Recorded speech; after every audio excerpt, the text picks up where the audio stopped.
ఇవ్వండి. ఇప్పుడు ఈ విధంగా చిన్నగా ఇలా తిరగేస్తాం, విడిపడిపోతాయి చక్కగా.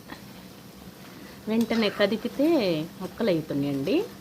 ఇంత చక్కగా నిదానంగా కష్టపడి శ్రమపడి మనం తయారు చేసుకున్నాం కదా, ఎందుకు విడిపోవటం?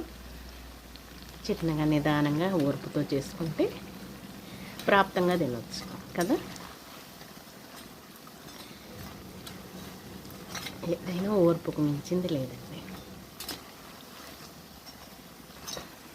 నిదానమే ప్రధానం.